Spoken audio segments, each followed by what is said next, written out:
अस्सलामु अलैकुम नाज़रीन। प्यारे नाज़रीन, जब भी कोई कौम अल्लाह तबारक व तआला की हदों को पार करता है तो अल्लाह तबारक व तआला उस कौम को तरह तरह के अज़ाबों में मुब्तला कर देता है। ऐसी कौम पर माफ़ी के दरवाजे बंद हो जाते हैं, उनकी इल्तिजाएं भी नहीं सुनी जाती। भारत से आई वीडियो ने पूरी दुनिया में तहलका मचा दिया। वीडियो को देखकर हर आंख अश्कबार हो गई। भारत में आने वाले सैलाब ने हर चीज़ को तहस नहस कर दिया। घरों के घर उजाड़ कर रख दिए, फसलों को मलिया मेट कर दिया। बड़े बड़े बंगले पानी की नज़र हो गए, जानवरों का नामो निशान नज़र नहीं आया। ख़ानदानों के ख़ानदान पानी में बह गए। जहाँ तक नज़र जा रही है वहाँ तक सिर्फ पानी ही पानी नज़र आ रहा है। दूसरी तरफ लोगों की नकल मकानें देखकर हर आँख अश्कबार हो गई। इस वीडियो में एक ऐसी दरहकीकत के बारे में बताने जा रहे हैं जिसको सुनकर आप भी हैरान हो जाएंगे। इस इलाके में रहने वाले लोग ऐसा कौन सा गुनाह करते थे जिसकी वजह से इन पर आसमां से अज़ाब नासिल हो गया। नाज़रीन, ये वाक़या भारत के शहर उत्तर प्रदेश के एक गांव का है जहां पर बड़ी तादाद में हिंदू आबाद थे, जबकि मुसलमानों की तादाद इंतहाई कम थी। और पाकिस्तान से पहले इस जगह मुसलमानों की अक्सरियत थी। जब मुसलमान इस जगह से हिजरत कर गए तो इस जगह चंद मुसलमानों के घराने रह गए। इस जगह एक ऐसा भी घर आबाद था जहां पर 5 बहनें थीं। ये इंतहाई नेक और 5 वक्त की नमाज अदा करती। जब भी घर से बाहर निकलती तो पर्दे में रहकर बाहर जाती। इनके वालिद इंतहाई ज़ईफ़ इंसान थे जो खेती बाड़ी करके अपने बच्चों को पाल रहे थे। इन 5 बहनों में से छोटी बहन की कुरान की तिलावत इंतहाई खूबसूरत थी। वो जब भी कुरान पाक की तिलावत करती तो देखने वाले भी दंग रह जाते। इस लड़की को कुरान पाक को ऊंचा पढ़ने की आदत थी। इससे जब भी बोला जाता कि वो आहिस्ता आवाज़ में कुरान पाक की तिलावत करे तो सानिया नामी ये लड़की कहती कि मैं जब भी ऊंची आवाज़ में कुरान पाक की तिलावत करती हूँ तो मेरे दिल को इंतहाई सुकून मिलता है। सानिया की इस हरकत की वजह से मोहल्ले के लोग जो हिंदू थे वो इंतहाई दंग थे। एक दिन सानिया अपनी ज़बान में सूरत क़यामत की तिलावत कर रही थी। जो लोग अपने रब के अहकामात से इनकार करते हैं, उसके हिसाब व किताब को झुटलाते हैं, अल्लाह की जानिब से जो नसीहत की जाती है उन पर एतराज़ करते हैं, आखिर में उनको दर्दनाक अज़ाब दिया जाएगा। वो दिन बहुत करीब है जब हर चीज़ मलिया मेट हो जाएगी। सूरज सावा नेज़े पर होगा, माँ दूध पीते बच्चे को फेंक देगी। शहरों के लोग जंगलों की जानिब जाएंगे जबकि जंगलों के जानवर शहरों की जानिब भागेंगे। उस दिन अल्लाह तबारक व तआला हर चीज़ का पूरा पूरा हिसाब लेगा।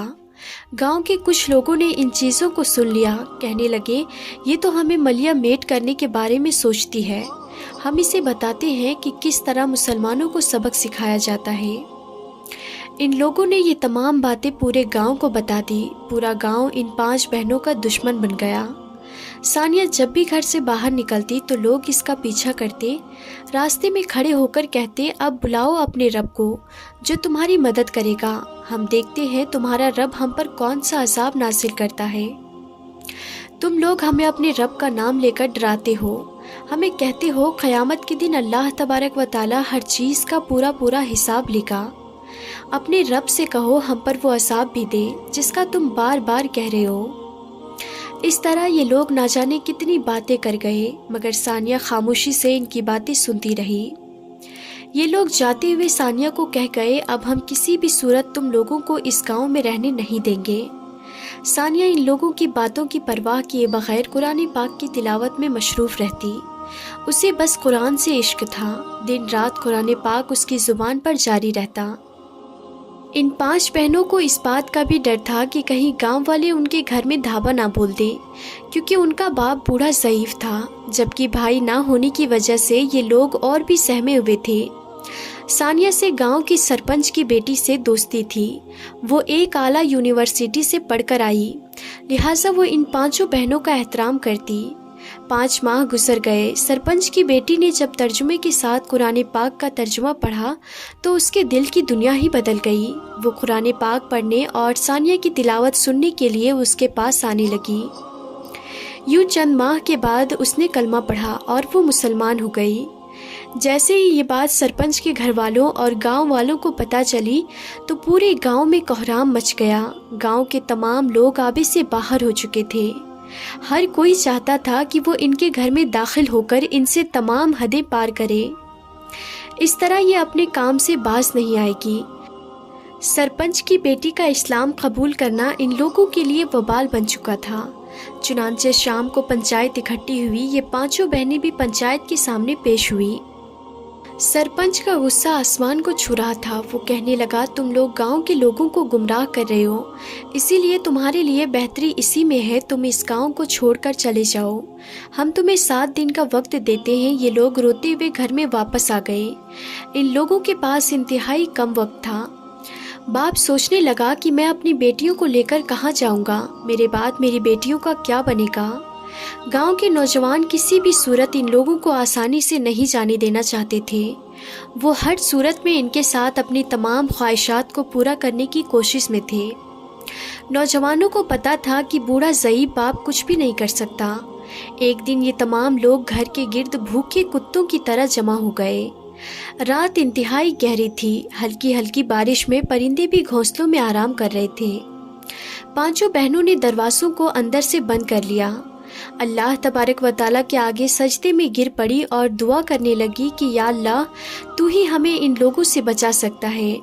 ہم تیرے نبی کا نام لینے والے ہیں، تیرے قرآن سے محبت کرنے والے ہیں، تیرے دین کو سینے سے لگانے والے ہیں۔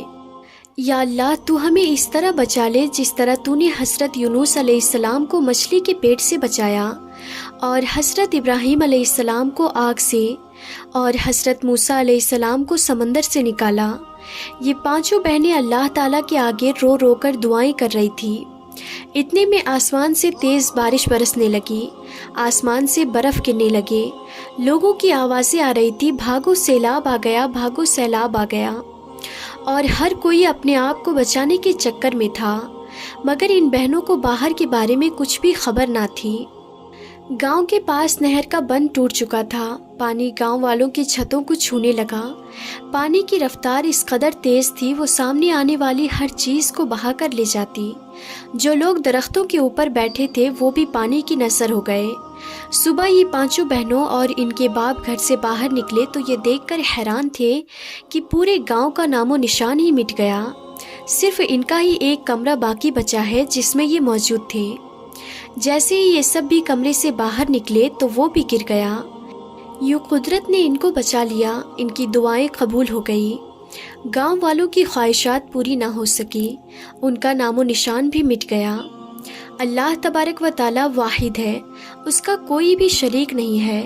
وہ تمام مخلوقات کا پیدا کرنے والا اور پالنے والا ہے۔ اللہ تبارک و تعالیٰ ہمیں اپنے غضب سے بچائے، آمین یا رب العالمین۔ ناظرین، آپ لوگ بھی کمنٹ باکس میں آمین ضرور لکھیں۔ تو ناظرین، آج کی اس ویڈیو میں تھا بس اتنا ہی۔ ہم پھر ملتے ہیں اگلی نئی ویڈیو میں، تب تک کے لیے خدا حافظ۔